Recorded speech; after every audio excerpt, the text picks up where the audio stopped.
So today I heard a really good song, and it was about staying firm and being rooted and not being shaken.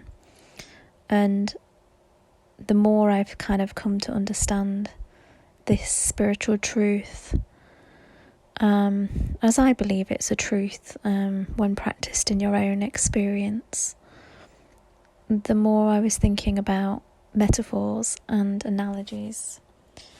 And I was thinking about being so rooted in this wisdom that nothing shakes you. And I believe that's how we do get through challenging situations, or any kind of situation really.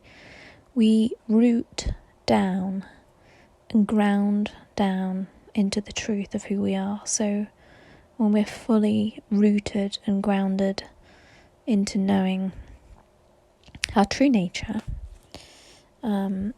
we then act and respond from a completely different place, because we're rooted in that spirit, we're rooted in that love, we're rooted in that truth of knowing our divinity and knowing who we are. And by building that, by kind of spending time in various different spiritual texts and things like that, you strengthen your faith, but you also get those roots into the ground. And I was talking with a friend about this today, who's a very dear friend, and she was also saying we were talking about the analogy of a tree, and being able to be easily uprooted, or whether we're just swayed in the wind, because the winds and the storms and the rain and all of the elements of life are going to challenge us, but really depends on how rooted we are. Like Florence Schovel Schinn says, none of these things move me. Bless every situation as good, all of that sort of thing. And I've been called to practice this at various times in my life, more and more.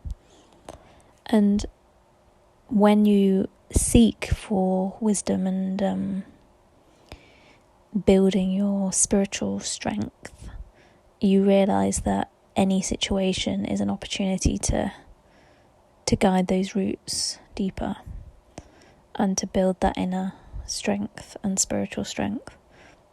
And so I thought about what's an analogy of like a what's the strongest tree, and I was doing some Googling, and I realised that the oak tree is like one of the strongest trees. And I was reading all about the oak tree and how the oak, in order for it to thrive, it needs the roots, it needs the nourishment, obviously. But then also, if it does look like it's, in disarray, it needs pruning. Generally, it needs to be pruned back quite a bit. And there's just so much wisdom there for life, really.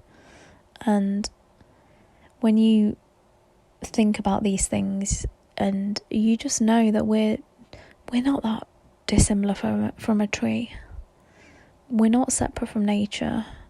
All of those principles that guide the life force in a tree, or whatever that might be, is the same principles that live within us. It's the same energy. So it's a really interesting concept.